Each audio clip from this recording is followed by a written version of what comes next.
né?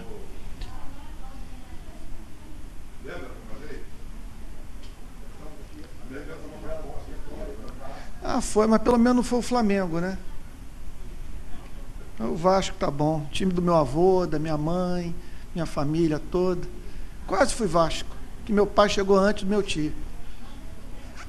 Meu tio fez tudo para me tornar Vasco, mas... Gente querida, olha só, eu vou fazer que nem eu estou fazendo lá em Niterói. A gente está começando na hora, termina cedo, e estamos vivendo uma experiência realmente maravilhosa lá em Niterói. E que em nome de Jesus nós vamos também viver aqui. Efésios capítulo 1, nós vamos agora para o versículo 7. Efésios 1, verso 7. Todo mundo achou? Hã? Não, já começou, essa terceira exposição. Terceira exposição bíblica.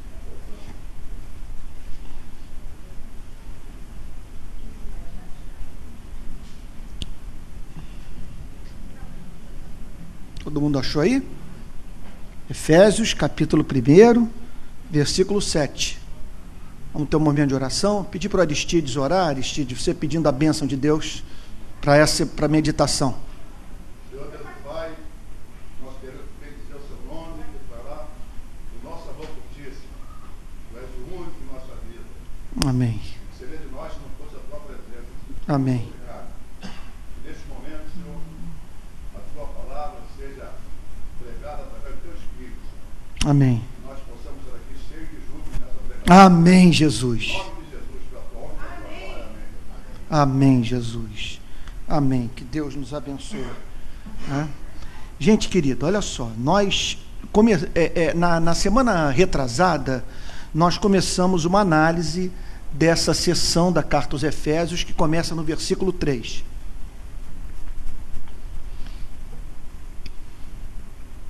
Que é uma expressão de louvor da parte do apóstolo Paulo, que começa com esse bendito o Deus e Pai de nosso Senhor Jesus Cristo, que nos tem abençoado com toda sorte de bênção espiritual nas regiões celestiais em Cristo, assim como nos escolheu nele antes da fundação do mundo, para sermos santos e irrepreensíveis perante ele em amor. Nos predestinou para ele, para a adoção de filhos, por meio de Jesus Cristo, segundo o beneplácito de sua vontade, para louvor da glória de sua graça, que ele nos concedeu gratuitamente no amado. É impossível ler esses versos e eu não me lembrar do diálogo que eu tive com a dona Maria José Elias, esposa do reverendo Antônio Elias, na porta da casa deles. Eu me lembro até onde eu estava e olhando para o céu, e ela dizendo para mim: estudar a Bíblia é como contemplar uma noite estrelada. Quanto mais fixamos os olhos nas estrelas, mais estrelas nós vemos. É impossível passar por uma passagem como essa sem nós nos atermos aos detalhes, às palavras, às doutrinas. É de uma riqueza tal que dificilmente um pastor consegue exaurir numa única pregação o que Deus tenciona comunicar à sua igreja nessa passagem. Até agora, nós vimos basicamente o plano eterno de Deus em nos salvar, a chamada doutrina da predestinação, o que significa pelo menos duas coisas: o amor de Deus por você que é convertido é antigo, e uma outra verdade que salta aos olhos: você não é um sortudo, você é amado. A salvação não foi um acaso. Não foi uma bênção do destino cego. A sua salvação foi planejada na eternidade, de maneira que não havia a mínima possibilidade de você não ser salvo. Porque o Pai entregou sua vida ao Filho na eternidade, a fim de que você pudesse obter essa salvação, e o Filho assumiu o compromisso de salvá-lo. E o Espírito Santo, por sua vez, nesse pacto eterno, assumiu o compromisso de aplicar a obra de Cristo no Calvário no seu coração, a fim de que você se convertesse. Para mim, eu confesso a vocês, é uma doutrina esmagadoramente racional. Por um fato óbvio, entre tantos que nós poderíamos mencionar. Afinal de contas, por que que nós não morremos antes do dia do nosso encontro com Cristo? A manutenção da minha vida biológica, que escapa ao meu controle, porque não está na minha alçada evitar doenças incuráveis que poderiam ter ceifado minha vida antes do meu encontro com Cristo, isso faz com que a doutrina se torne absolutamente nítida, clara e óbvia. O que eu não posso é atribuir a preservação da minha vida biológica e o consequente milagre dos meus olhos terem sido abertos para essa salvação ao acaso. Então, eu não sou uma pessoa de sorte. Você e eu somos amados. E o apóstolo Paulo afirma no verso 6 que tudo isso foi feito com o propósito de Deus ser eternamente glorificado pela manifestação da sua graça. Ele vai ser adorado por todas as suas criaturas inteligentes que foram redimidas ou que mantidas, como o caso dos anjos, no seu estado de santidade pelo poder de Deus. Ele será adorado por toda a eternidade como um Deus gracioso. Bom, vamos entrar agora no verso 7. No qual temos a redenção. Essa é uma das doutrinas mais extraordinárias da Bíblia. E eu poderia dizer que a palavra redenção resume o cristianismo inteiro. O cristianismo parte da firme pressuposição que todos nós estamos debaixo do pecado. Não é que todos nós, veja só, não é que todos nós tão somente pratiquemos o pecado. Quando a Bíblia diz que nós estamos debaixo de pecado, a Bíblia está querendo dizer que nós estamos debaixo da condenação do pecado. Se não há uma condenação para o pecado, nós temos que olhar para tudo que tem acontecido no curso da história como meros observadores neutros que não tecem um julgamento sequer quanto a todas as atrocidades praticadas pelos seres humanos. Ainda outro dia eu estava lendo Eric Robensbaum, um escritor, um marxista, um historiador famoso, escreveu uma das obras mais importantes sobre a história do século XX, A Era dos Extremos, e ele apresenta num livro que ele lançou depois do atentado às torres do World Trade Center, ele apresenta um dado assustador, que o século XX foi o século em que houve mais homicídio em toda a história da humanidade. Nunca se matou tanto quanto nós matamos no século XX. Mais de 180 milhões de pessoas morreram em guerras, guerrilhas, conflitos internos, revoluções. E hoje nós estamos vendo essa quantidade enorme de africanos saindo dos seus países, cruzando o mar Mediterrâneo a fim de alcançar a costa europeia para fugir de conflitos que estão enfrentando seus países, de guerras, de movimentos revolucionários, de ações de grupos terroristas. E quando nós saímos desse plano, vamos dizer, mais amplo, do macro político, e tratamos de ver a forma como nós lidamos uns com os outros, e como lidamos com o nosso próprio Deus,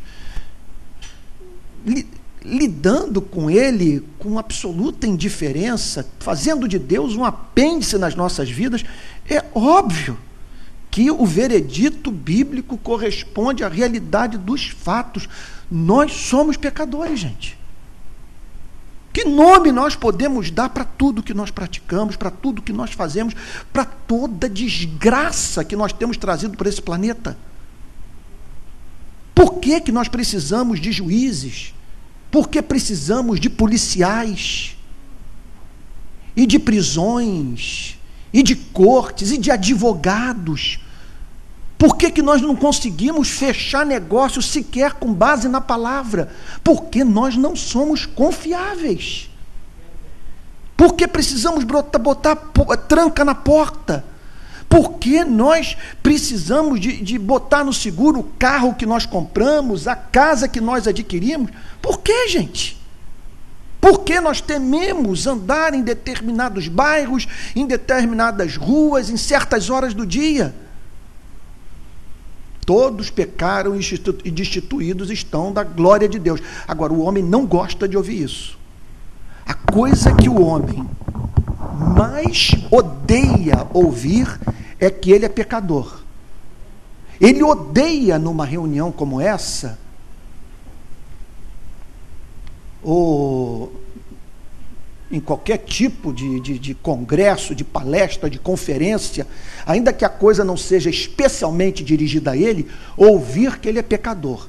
Mas se você faz uma aplicação direta, chamando o pecador pelo nome, a sua indignação se torna maior ainda.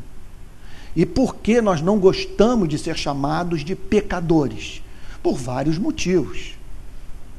E nesse século, especialmente, os motivos nunca estiveram tão arraigados no coração humano.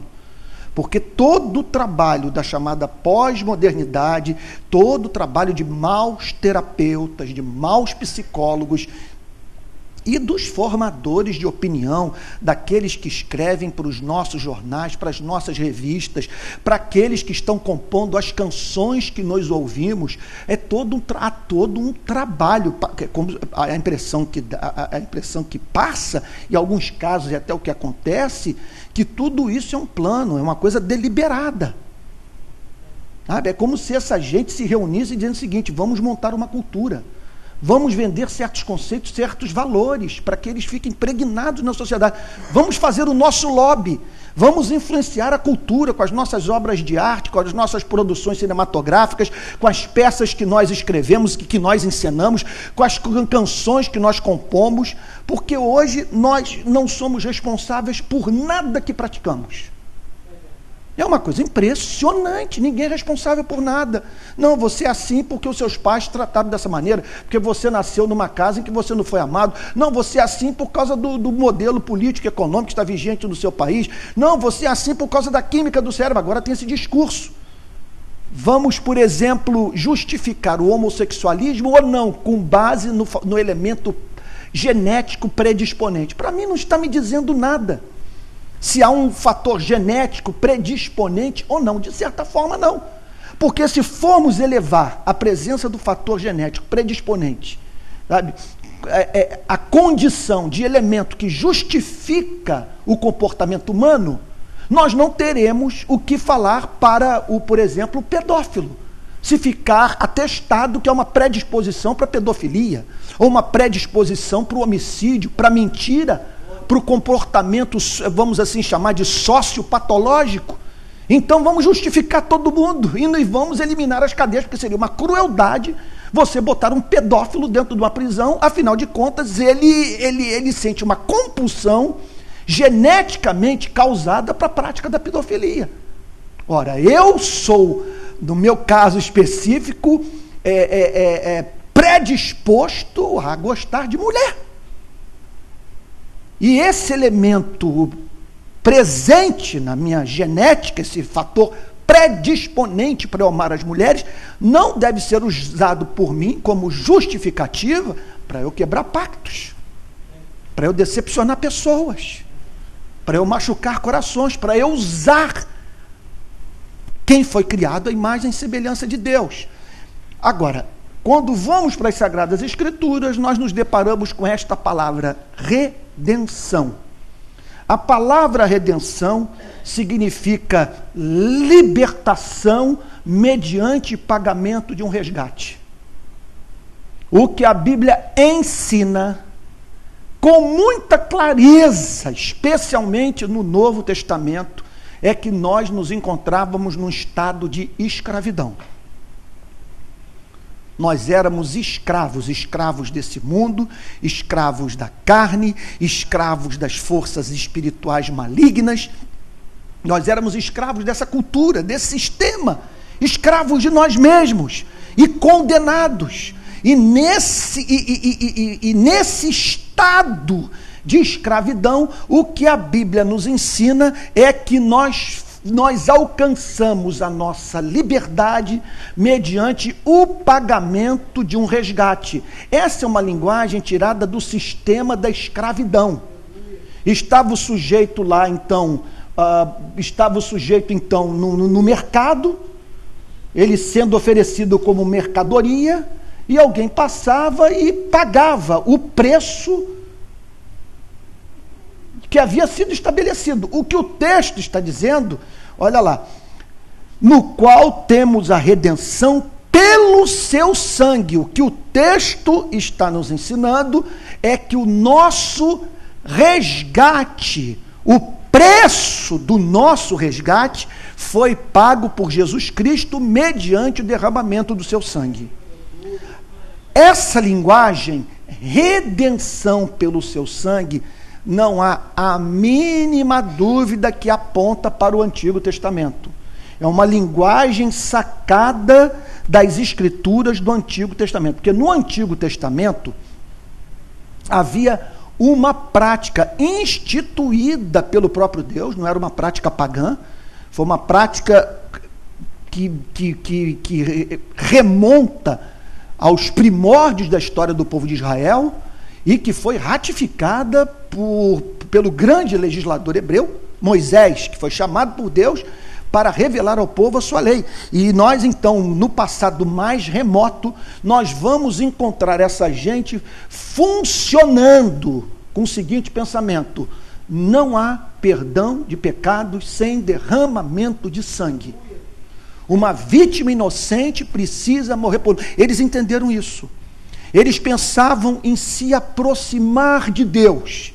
E no ato deles se imaginarem na presença de um ser santo sendo pecadores, eles julgavam que não havia a mínima possibilidade de Deus ouvi-los, exceto se fosse feita uma satisfação pelos seus pecados. Exceto se Deus fosse propiciado, exceto se a ira de Deus fosse aplacada, mediante a morte de um substituto, de alguém que morresse no lugar do pecador. E naqueles dias, nós nos deparamos então com esse sistema de sacrifício. Quando nós chegamos em Efésios capítulo 1, verso 7, nós passamos a entender de um modo muito mais profundo o que aquelas ofertas do Antigo Testamento significavam. Elas apontavam para o dia em que um de nós morreria pelos homens. E na condição de uma vítima sem pecado, o que garantiria a salvação de todos aqueles que nele, em Jesus Cristo, buscassem perdão para os seus pecados. Então está aqui o texto dizendo, no qual temos a redenção pelo seu sangue, a remissão dos pecados. O que significa, portanto, o pecado que é remido, o pecado que é pago, o pecado que é finalmente perdoado, que é lançado no mar do esquecimento, a remissão dos pecados. Então, gente, esse é um fato fora de controvérsia. Não espere nada da parte de Deus em favor da sua vida sem que o problema do pecado seja tratado. Essa é uma coisa assim que deve funcionar o pastor no gabinete pastoral. Então, alguém me procura com um problema qualquer, vamos dizer, um problema no casamento. Olha, vai lá se aconselhar com o pastor e tal, leva esse problema que você está enfrentando no seu casamento com o pastor. Nós, pastores, temos a obrigação de, antes de tudo, de procurar saber como que está a relação dessa pessoa com Jesus Cristo. Porque o problema maior do homem é o problema do pecado. É o pecado que se causa separação entre nós e Deus. Enquanto o problema do pecado, da ofensa, não for tratado, não há como Deus se reconciliar com o pecador. Não há como Deus lidar com o pecador de maneira que o pecador receba um tratamento que o saque, que o retire dessa vida de tristeza, de desesperança, sabe, de perturbação em que ele se encontra. A remissão pelo seu sangue dos pecados, segundo a riqueza da sua graça. Segundo a riqueza da sua graça. O que significa, portanto, que essa graça divina que foi derramada sobre nós é uma graça rica. Deus derramou ricamente a sua graça sobre nós. Essa graça é uma graça que, portanto, flui de um coração rico em amor, rico em disposição de tratar o pecador de uma forma diferente daquele que ele merecia ser tratado. Quando o texto fala, então, redenção pelo seu sangue, remissão de pecados, segundo a riqueza da sua graça, o que o texto está dizendo, o que o apóstolo Paulo quer que os efésios compreendam, é que aquele perdão recebido, aquela redenção, eles terem se livrado daquela escravidão, teve como consequência, teve como causa a riqueza da graça de Deus, que Deus os tratou com um profundo amor gracioso. É riqueza da graça. A riqueza da graça, ela aponta primeiro para a sua fonte, aponta primeiro para a sua origem, aponta para Deus, para o caráter de Deus, para a sua predisposição em amar o pecador e o perdoar. Agora, é uma graça também que foi derramada ricamente sobre as nossas vidas, porque é uma graça que atendeu todas as nossas necessidades espirituais. É uma graça que abriu os nossos olhos para que nós pudéssemos ver a glória de Deus. É uma graça que retirou o coração de pedra de dentro de nós e colocou um coração de carne. É uma graça que abriu os nossos ouvidos para que nós entendêssemos a palavra de Deus. É a graça que nos livrou das garras do diabo, daquele que nos escravizava, daquele que nos conduzia, que ditava o curso da nossa história. A graça que nos libertou desse mundo pecador. É a graça que nos momentos de tribulação tem nos sustentado, a graça que faz com que você não troque Jesus Cristo pelo maior bem que esse mundo possa lhe oferecer. É a riqueza da graça. O apóstolo Paulo estava encantado com isso, porque o que nos encanta e nos deixa inclusive atônitos, é uma coisa assim que a gente quer entender, mas escapa a nossa compreensão. Irmãos queridos, são milhões, são bilhões de pessoas que não creem em Cristo, que não têm interesse por esses assuntos. Há milhões de pessoas agora aqui no Rio de Janeiro que não têm o mínimo interesse de sair de frente de um aparelho de televisão, ou da tela de um cinema, ou de dentro de uma sauna, para para estar num lugar como esse, ouvindo a palavra de Deus. Como explicar o seu interesse pela sua alma? Como explicar o fato de você estar aqui para ouvir a pregação da palavra de Deus? É a riqueza da graça. É esse Deus que o amou. Esse Deus que se compadeceu de você. O apóstolo Paulo estava encantado com isso. Então, no qual temos a redenção pelo seu sangue, a remissão dos pecados, segundo a riqueza da sua graça. Agora um negócio impressionante. Que Deus derramou abundantemente sobre nós em toda sabedoria e prudência. O que o apóstolo Paulo, portanto, está dizendo? Vamos nos ater às palavras. Gente, vamos fazer o seguinte. Vamos olhar esse texto dentro daquela ilustração da dona Maria José, esposa do reverendo Antônio Elias, olhando a noite estrelada.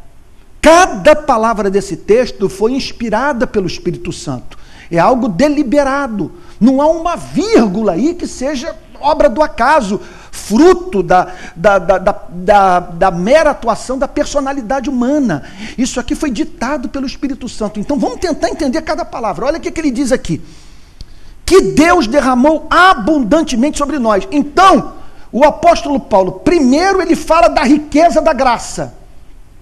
Está falando de um Deus riquíssimo em amor por aqueles que não são dignos do seu amor. É uma graça rica. No verso seguinte, o apóstolo Paulo declara que essa graça foi derramada abundantemente sobre nós. O que isso significa? Que essa graça foi derramada sobre sua vida numa extensão maior do que todos os estragos que o pecado produziu em você. Ele derramou abundantemente. O que significa esse derramar abundante da graça? É um perdão que cobre todos os seus pecados. É um passado que Deus dele já se esqueceu. É uma graça, portanto, que foi derramada abundantemente e que, portanto, santifica o coração, ilumina o intelecto, faz com que finalmente você não seja escravo da sua vontade, que você tenha que ser levado, portanto, a dizer: desventurado homem que sou, quem me livrará do corpo dessa morte? Porque o bem que eu quero fazer eu não faço, o mal que eu detesto, esse eu faço. É essa graça que faz com que você encontre liberdade em Jesus Cristo. Agora, olha as duas palavras que vêm em seguida. São palavras por demais preciosas. Olha o que ele diz.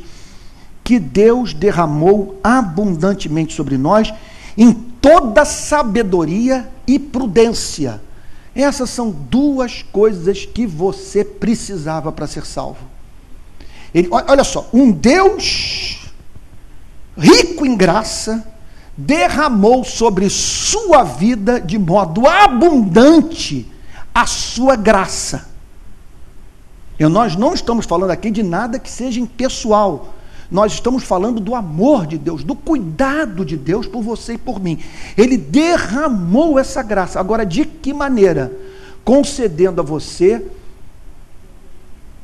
o que era indispensável para que você alcançasse essa salvação: sabedoria e prudência. A palavra sabedoria aqui significa conhecimento. Você precisava de conhecimento. Você precisava do entendimento da palavra. Você carecia que sua mente fosse aberta para você atender a voz do Espírito Santo.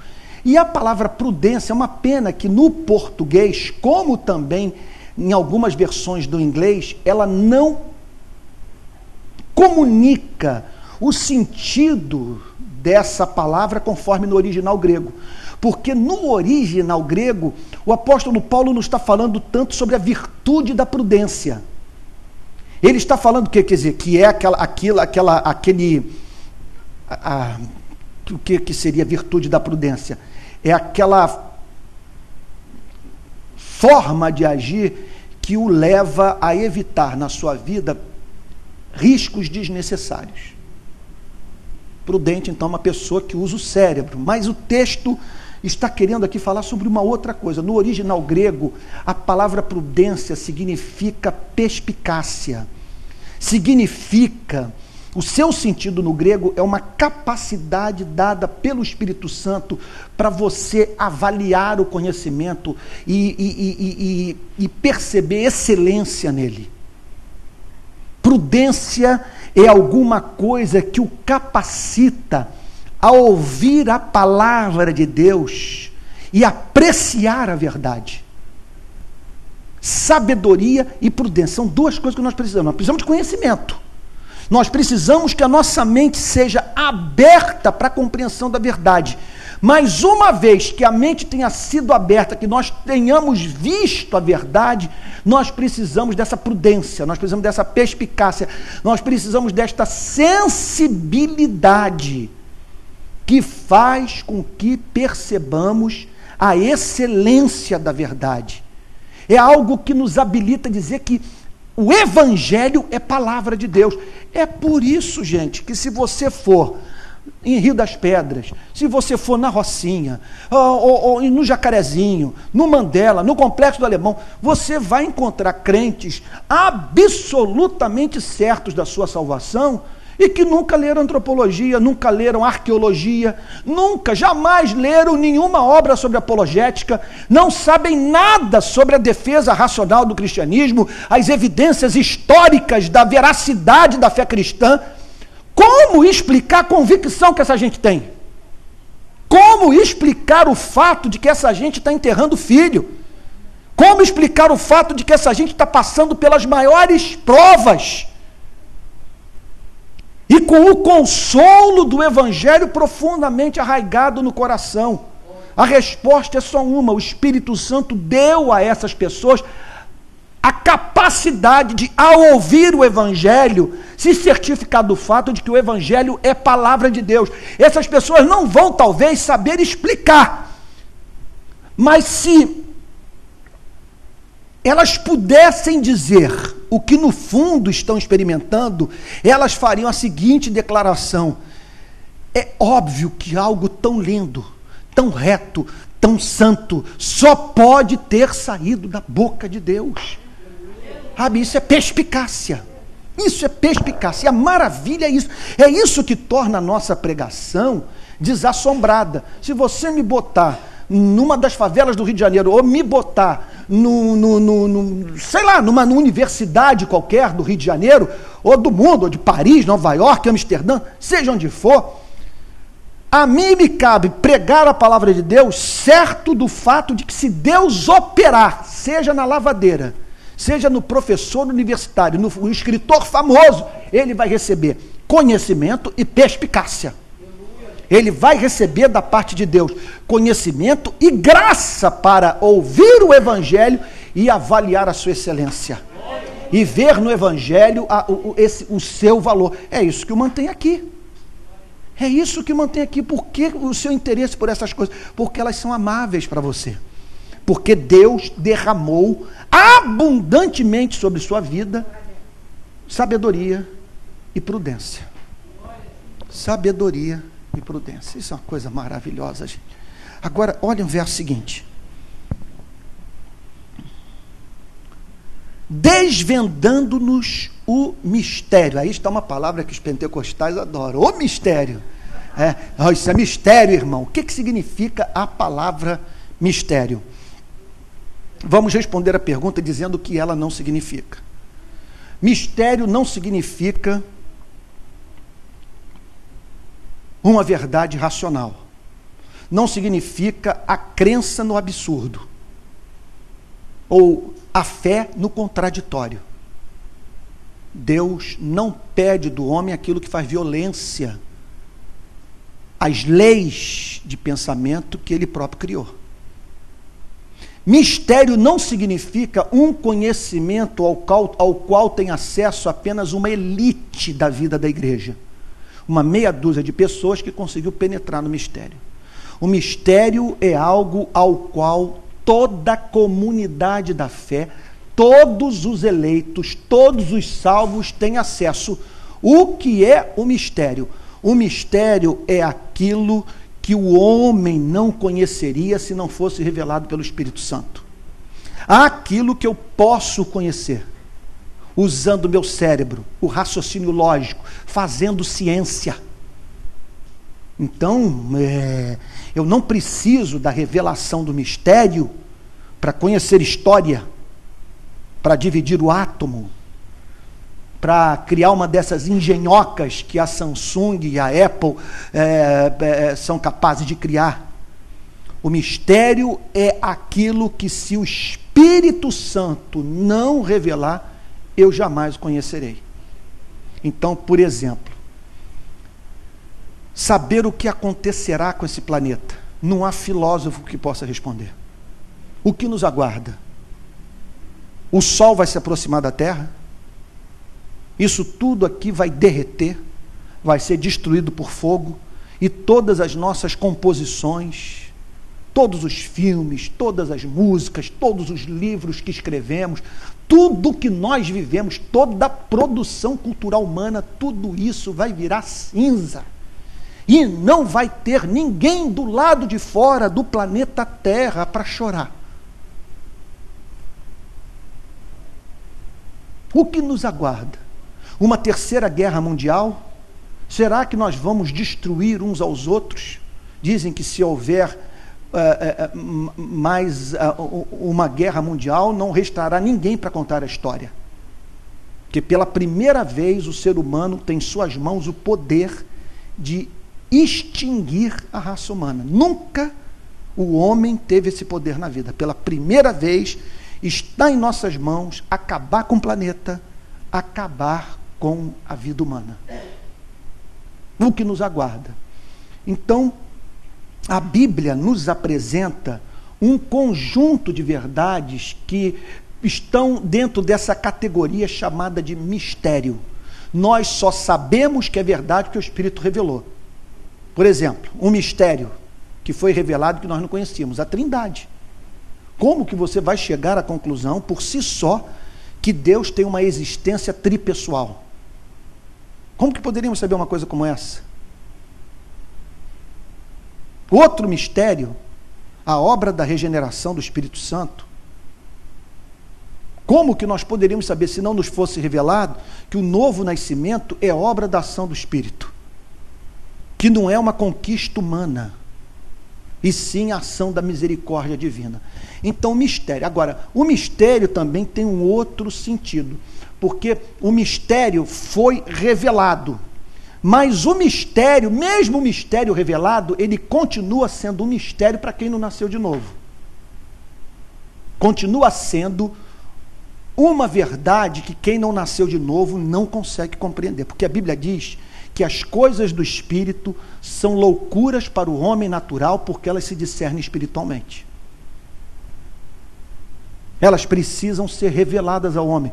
Quando o apóstolo Pedro disse para o Senhor Jesus: Tu és o Cristo, Filho do Deus vivo, o Senhor Jesus respondeu para o seu amado discípulo: Bem-aventurado és, Simão Barjonas, porque não foi carne nem sangue quem tu revelou essas coisas, mas o meu Pai que está nos céus. Portanto, a sabedoria e a prudência, ou perspicácia, ou sensibilidade, ou a capacidade de sentir a doçura do mel, foram derramadas sobre nós para que nós pudéssemos compreender o mistério. E qual é o mistério? Vamos lá para o texto? Olha o que a palavra de Deus diz. Que Deus derramou abundantemente sobre nós, em toda sabedoria e prudência, desvendando-nos o mistério da sua vontade. Então, é um mistério que tem a ver com a vontade de Deus. É algo que Deus decretou fazer. Então, o que o texto está dizendo é que nós recebemos graça para conhecer o plano que Deus havia elaborado e que ele decidiu, portanto, revelar à sua igreja. O mistério da sua vontade, segundo o beneplácito que propusera em Cristo. O que é que significa a palavra beneplácito? significa o bom propósito de Deus. É aquilo que Deus faz com alegria, é aquilo que Deus faz livremente. Deus nunca dá nada para nós reclamando, nunca. É o beneplácito que Ele propuser em Cristo. Então, é um propósito bom, é alguma coisa que Ele muito amou e que Ele decidiu fazer através de Jesus Cristo. Beneplácito que propusera em Cristo. Então, nos foi revelado o mistério da vontade de Deus. O que é esse mistério? É um bom propósito que Deus propôs realizar através da pessoa de nosso Senhor e Salvador Jesus Cristo. Então, olha lá, desvendando o mistério da sua vontade, segundo o seu beneplácito que propuser em Cristo. Último versículo da noite. De fazer convergir nele. Então, Deus decretou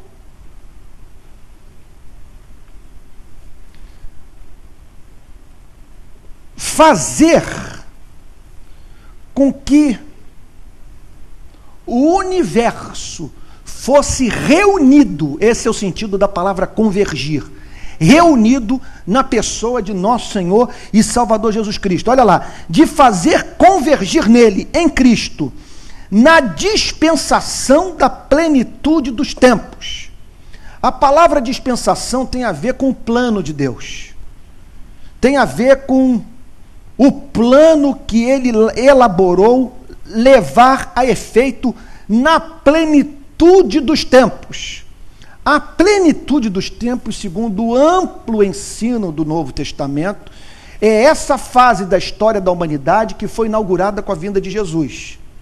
Segundo a Bíblia, nós estamos vivendo o fim dos tempos, quando Jesus vem e Ele inaugura a última fase da história da humanidade. Ele dividiu a história.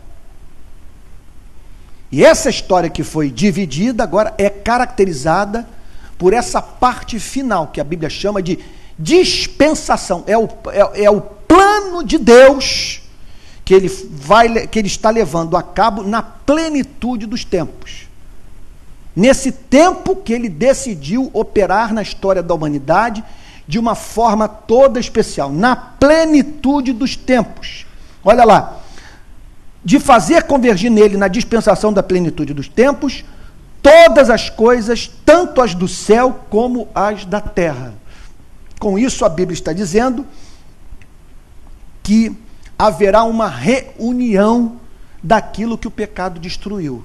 A Bíblia ensina com muita clareza que houve uma rebelião antes da queda do homem, que um ser de nome Lúcifer conseguiu arrebatar juntamente consigo quantidade imensa de anjos que vieram então a fazer parte de um exército agora de anjos caídos, e que este ser conseguiu levar os nossos pais a se afastarem de Deus, a se rebelarem contra Deus. E isso então produziu consequências na natureza inconfundíveis, com as quais nós lidamos todos os dias. Os espinhos, as doenças terminais, as tragédias naturais. É óbvio que nós vivemos num mundo que ao mesmo tempo revela o poder do Criador e a consequência de alguma coisa que houve e que fez com que claramente percebêssemos que nós não vivemos num mundo perfeito. Às vezes, quando eu estou em alguns lugares, eu fico pensando, meu Deus, não é possível como acreditar que enquanto eu estou aqui nesse lago, com esse sol, ou nessa praia, com esse sol iluminando o mar, que pessoas estão morrendo, que pessoas estão matando umas às outras, que tem gente nesse momento fazendo hemodiálise, Senhor. O que o texto diz é que na volta de Jesus Cristo, nesse seu retorno, todo o universo será reunido em torno dele, tudo convergirá para Jesus, de maneira que Deus vai restaurar a harmonia perdida. Gente, a minha esperança por completo está nisso. Deixa eu abrir meu coração com vocês, falar uma coisa que eu acho que eu nunca falei na minha vida. Eu lido quase que diariamente com uma certa melancolia que me acompanha e que me assalta nas mais diferentes ocasiões, e da qual eu só consigo me lembrar, não, melhor, só consigo me livrar quando trago à minha memória as promessas de Deus na sua palavra. Então, em geral, essa tristeza me acomete quando eu vejo, por exemplo, um terremoto como o do Nepal, quando eu vejo a forma como a classe governante lida com o povo. Agora mesmo, passando aqui, hoje eu vim para a Barra da Tijuca pela Zona Sul, uma ciclovia, uma fortuna que está sendo feita ligando o Leblon a São Conrado, me parece que vem até aqui a Barra da Tijuca, uma fortuna. Eu fico muito feliz que os irmãos da igreja, os moradores da Barra da Tijuca, vão poder desfrutar dessa ciclovia, vão poder agora pedalar até a Zona Sul, e com aquela vista maravilhosa, toda ali do elevado do Joá e tal, e das ilhas, aquele cenário todo. Contudo, gente, contudo, ontem mesmo, nesse horário, eu estava numa favela do Rio de Janeiro e vendo aquelas condições de vida. Então, essa melancolia me toma quando eu vejo a inversão de prioridades, quando eu vejo o estado da igreja, com pessoas, então, participando de reuniões onde o evangelho não é pregado. Essa tristeza me acomete quando eu vejo, por exemplo, cenas até mesmo do Discovery Channel, quando você vê um animal devorando o outro. Eu olho para aquilo e digo o seguinte: alguma coisa está errada com esse planeta. Por que temos que viver num mundo em que há uma cadeia alimentar? Uma cadeia alimentar. Por que animais têm que fugir de mim? Por que animais sentem medo de mim? Por que quando eu estou na praia e quero fazer um carinho numa gaivota, ela foge? O que houve com a natureza? O que houve com o mundo? Por que nós temos que enterrar pessoas que nós amamos? Por que nós criamos leis, criamos um modelo de sociedade, uma cultura dentro da qual nós não podemos viver? Não podemos viver, criamos um mundo em que nós somos os algozes uns dos outros. Os algozes, o que levou um filósofo inglês chamado Thomas Hobbes a dizer: o homem é o lobo do homem. O verdadeiro lobo do homem não é o lobo literal. Quem o assusta, quem o devora, quem o persegue para matar é o próprio homem. Então, essa melancolia, ela só não é a tônica da minha vida, ela só não me remete para a depressão, ela só não me faz tomar calmante, só não me faz trancar a porta do meu quarto e ficar ali dentro a chorar e lamentar a vida, por causa do Evangelho de Jesus Cristo, por causa dessa promessa: todas as coisas serão reunidas em torno de Jesus Cristo. E a Bíblia declara que um dia nós vamos viver num mundo sem hospitais, num mundo sem delegacias, num mundo sem guerras, num mundo sem exploração do pobre e do trabalhador, num mundo em que os animais não vão devorar uns aos outros, e nós vamos viver no planeta onde Deus será adorado, onde milhões e milhões de anjos, e os arcanjos, e os querubins, e os crentes em Jesus Cristo vão adorar a Deus por toda a eternidade, em espírito e verdade, num país que não vai precisar da luz do sol, porque a glória do nosso Deus vai iluminar a todos, numa sociedade santa, onde não vai entrar nenhum imundo, nem nenhum impuro. Amigo, retire essa esperança da sua vida e você não tem o porquê viver. Não tem porquê viver. Não tem porquê viver.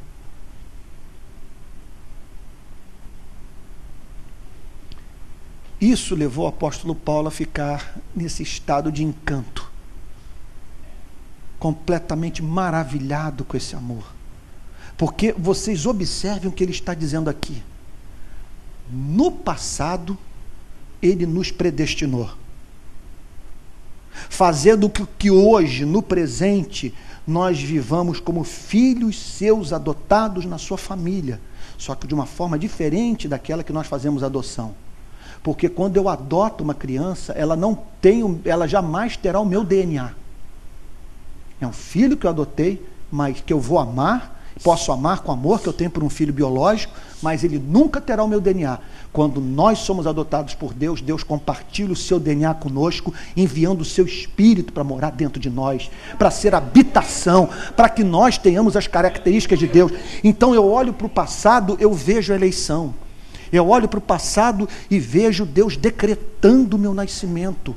E Deus dizendo, e ele vai nascer, mas vai nascer não para ser maldição, vai nascer para ser amado, vai nascer para ser querido, vai nascer para ser sustentado por mim, vai nascer para ser meu, para ser uma evidência do meu amor, da minha glória, da minha majestade.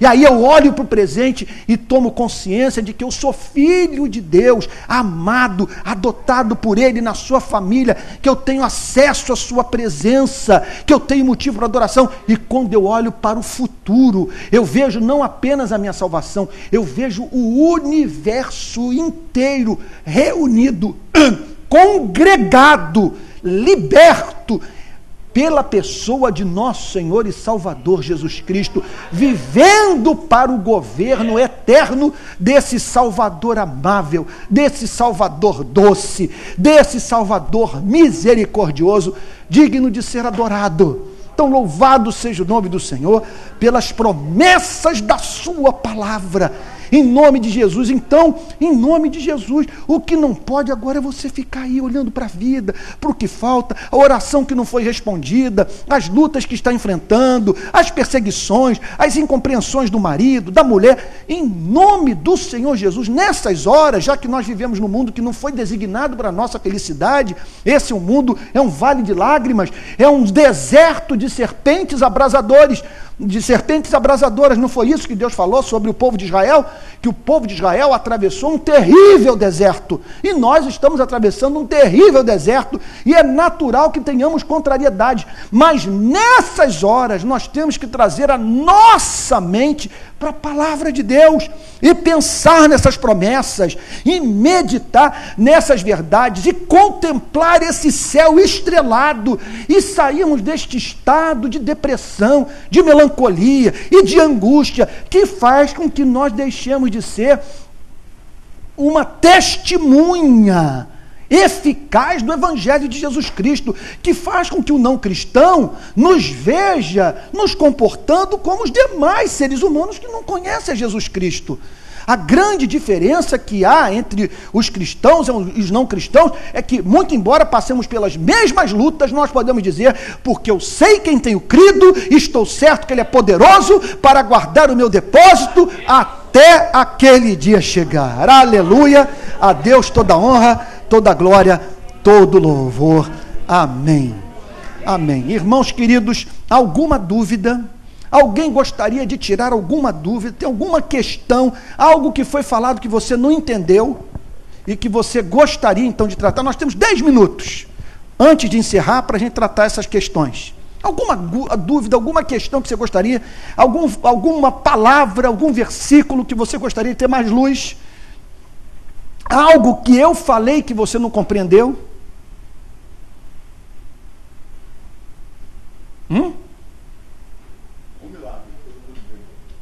É. Antônio, quando você fala que nós, nesse mundo, temos alegria nesse mundo, eu acho que você coloca o mundo da questão não olhar para Isso.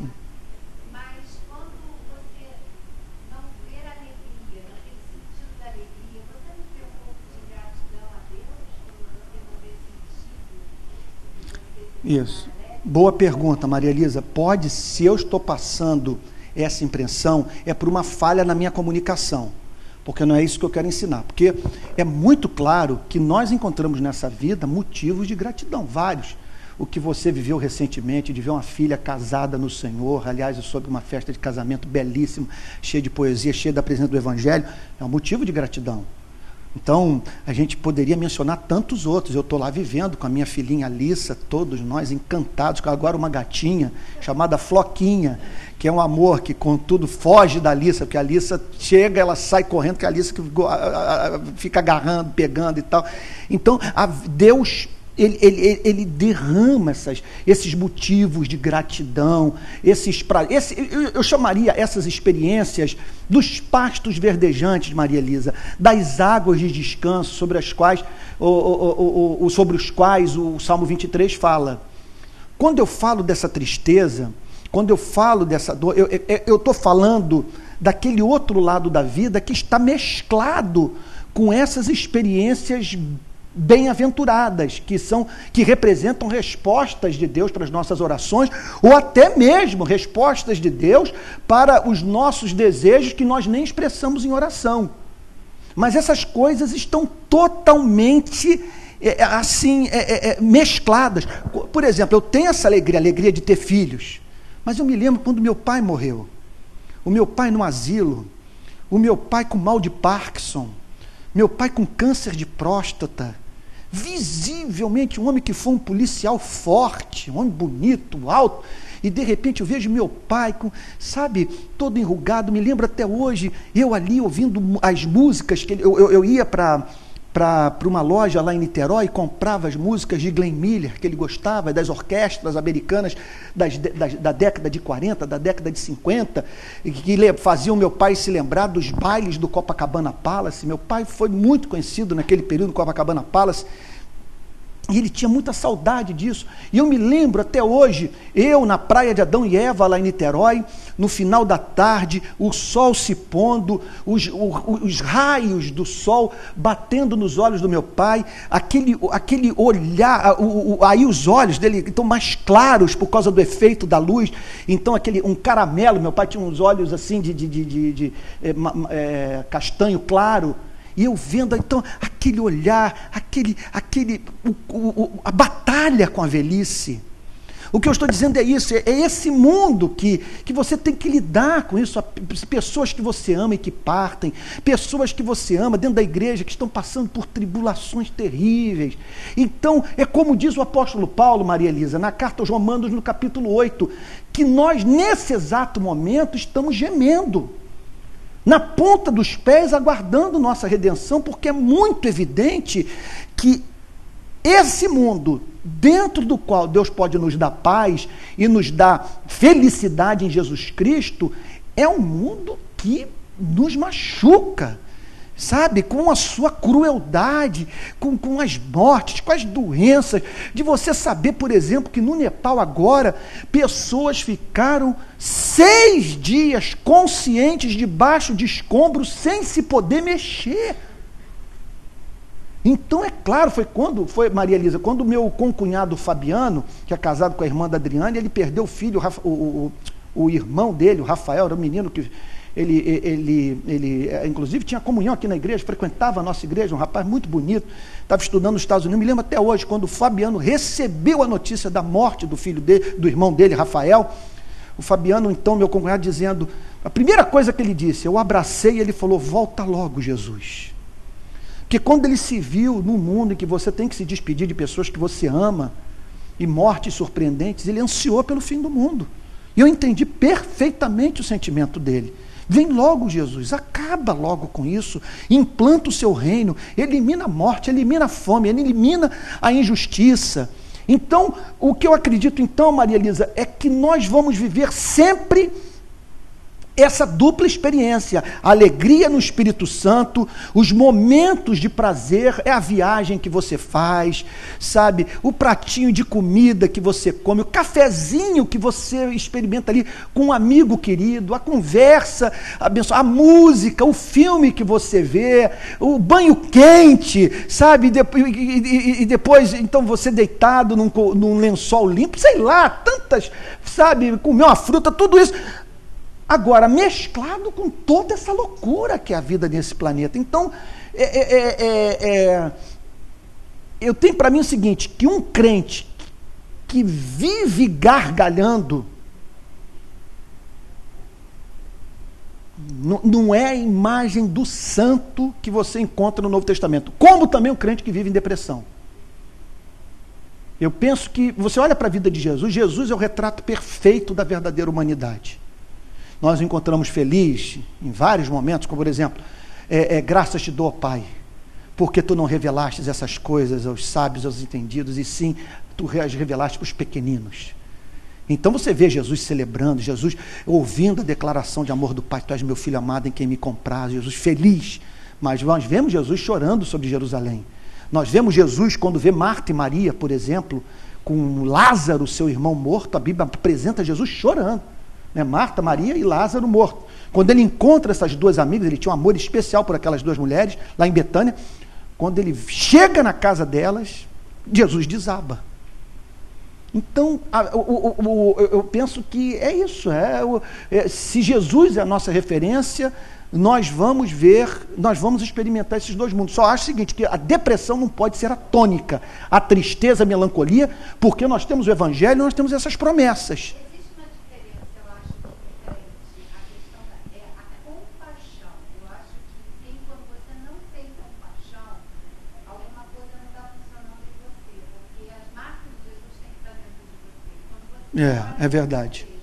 Você, há uns anos atrás, usou uma referência que para mim foi fantástica. Você não crê num Deus que fica lá em cima com Isso. né? E assim como as coisas não perderam o nosso É. Então, a nossa alegria vem a partir daí, mas é lógico que nós temos que ter a compaixão. Porque se você não tem, na verdade, você É verdade. mas não o estado de depressão. Não. Aquilo que te dá. Eu vejo hoje crente que acha que ser crente é ter vontade de morrer. Isso não é, porque esse mundo não é meu, né? Então eu acho que isso é que é um pouco desesperável, né? O apóstolo Paulo, ele fala bastante sobre isso, quando ele diz, olha, eu tenho desejo de partir, porque estar com Cristo é incomparavelmente melhor, mas eu não sei o que decidir, porque por outro lado, ficar aqui dá fruto, sabe? Então o crente vive essa dualidade. Por isso que eu diria o seguinte, se o não cristão consegue entender sua vida, você está precisando se converter, porque nós somos um mistério para o não cristão.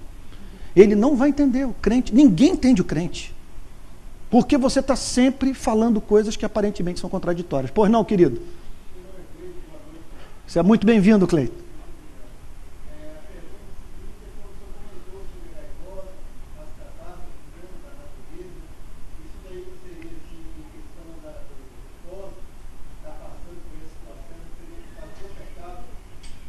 Olha, em última análise, toda dor, toda desgraça, todo esse desarranjo natural é resultado do pecado. Se o pecado não tivesse entrado, sabe, nós não estaríamos vivendo esse sofrimento todo.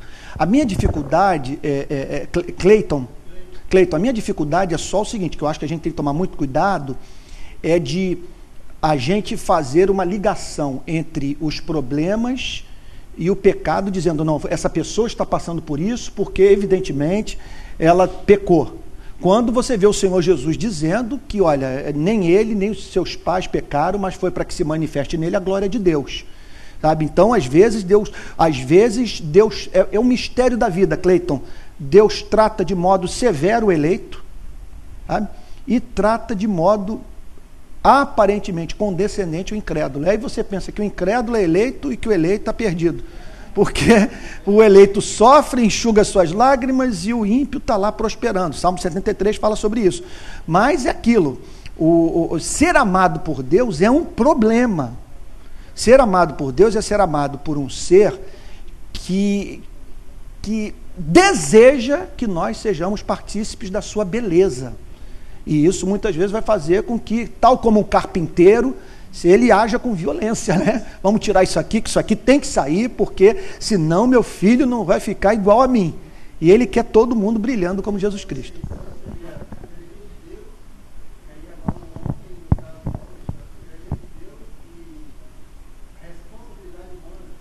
É verdade, Cleiton. Eu aprendi no seminário, eu fui para o seminário recém-convertido. E os professores faziam o seguinte, eles faziam uma dramatização, um seminário calvinista, né? Então eles falavam o seguinte, olha, perna direita, soberania de Deus, perna esquerda, responsabilidade humana. Eu tenho que contar com as duas. Se eu tirar uma, eu desequilibro.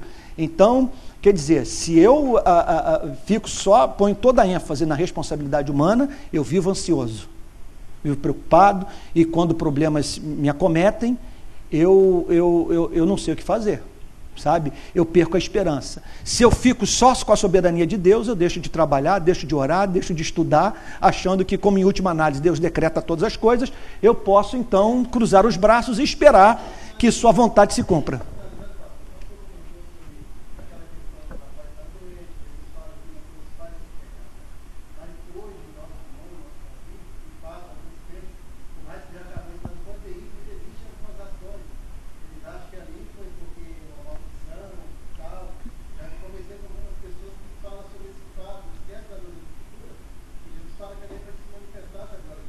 Olha, Cleiton, uma coisa da qual a gente tem que fugir é do papel de secretário da Trindade.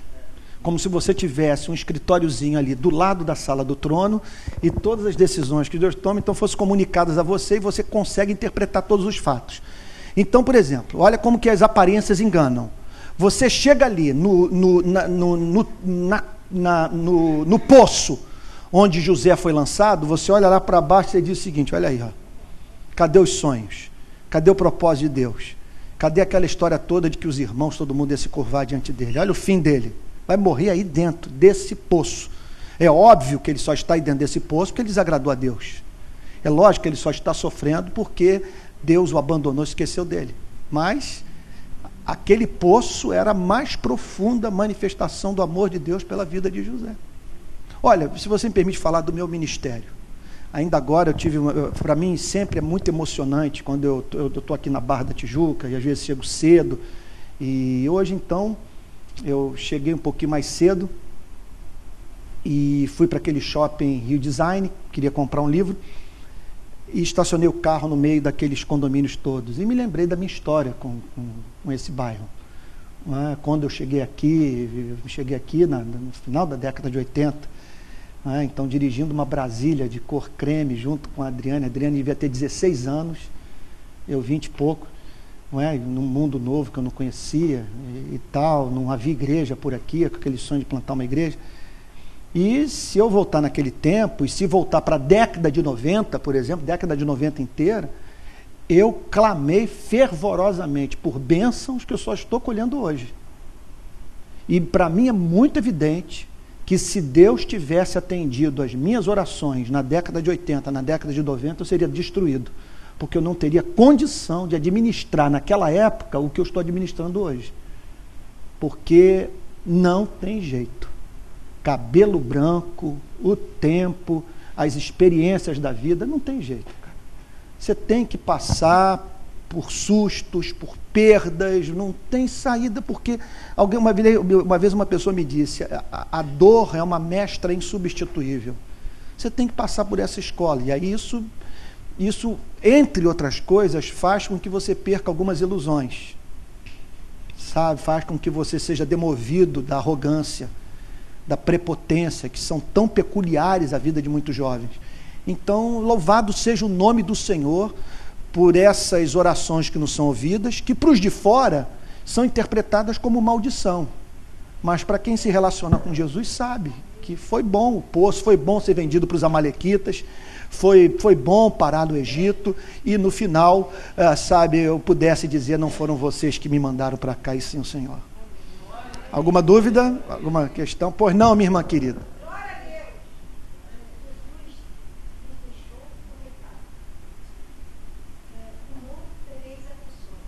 Nós temos.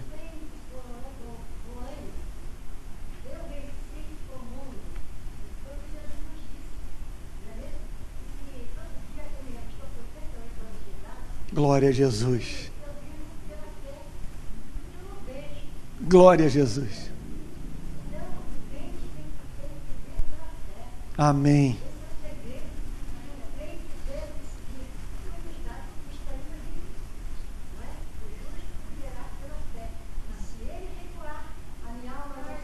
Excelente, minha irmã. Excelente contribuição. E a fé, o que é a fé? É como o próprio Cleiton falou, é ver o invisível. É você esperar contra a esperança. A fé é o que me habilita Então, a ter esperança, quando a única coisa que eu tenho na vida para sustentar o meu ânimo é a palavra de Deus. É a palavra de Deus. Ele falou que vai ser e vai ser, que as coisas todas vão estar reunidas em torno de Jesus Cristo e que Jesus Cristo vai voltar. Eu não tenho a mínima dúvida de que esse mundo vai chegar a um final e de que Deus vai implantar o seu reino, porque não é possível. Não é possível. Se eu estou lá na minha casa, toda hora eu olho para um canto e eu falo, eu vou mudar isso, eu vou comprar um móvel para ali, eu vou pintar essa parede, porque é minha casa, e eu quero viver num ambiente agradável. É inimaginável que Deus vai lidar com esse mundo para sempre. E que nós vamos ter mais 1 bilhão de anos com o ser humano matando o ser humano, criança morrendo de leucemia, terremoto, maremoto. Não há mínima dúvida que o leão da tribo de Judá, como diz o livro de Apocalipse, ele vai voltar montado num cavalo branco. Não vem mais para uma manjedoura, não vem mais para apanhar, para ser cuspido, torturado e crucificado. Vem para reinar, e todo joelho se dobrará e toda língua confessará que Jesus Cristo é o Senhor. Alguma dúvida? Estou quase cantando. Estou seguindo a Jesus Cristo. E para o Senhor Jesus, uma salva de palmas. Daqui a pouco, igreja do RR. Alguma dúvida? Alguma questão? Podemos terminar? Então vamos terminar, gente. Vamos ficar de pé. Passar aqui para o pastor Aloysio, que tem conduzido esse culto, que ressuscitou o culto de quinta-feira, que estava mortinho. Então vou passar aqui para o pastor Aloysio, para ele terminar. Tem um ofertório aqui na quinta-feira, pastor? Hã? Podia introduzir o ofertório também, né? Porque às vezes os irmãos estão aí ansiosos, saem reclamando, indignados com a igreja. Eu quero ofertar, mas a igreja não deixa. Então então vamos lá, pastor Aloysio. Então vamos orar, meus irmãos. Senhor, obrigado pela santa esperança que o Senhor mesmo plantou em nosso coração. Obrigado a Deus pelas lutas, pelas tribulações, pelas dificuldades, porque sabemos que o Senhor usa todas as circunstâncias para promover o nosso crescimento. Pai, que o Senhor continue a dirigir a nossa vida para que jamais saiamos do centro da Tua vontade. Que o Senhor guarde os nossos familiares e que o Senhor nos conceda uma noite de paz e de descanso. Dá ao Pai que seja assim, em nome de Jesus, e para a Tua glória é que oramos. Amém e amém. Amém, meus irmãos, que Deus abençoe e tenham todos uma ótima noite em nome de Jesus. E domingo estaremos juntos, se Deus quiser, para participarmos de 2 lindos cultos que serão celebrados para a glória do Senhor. E não se esqueçam, domingo também participaremos da ceia do Senhor. Vão em paz, que Deus abençoe.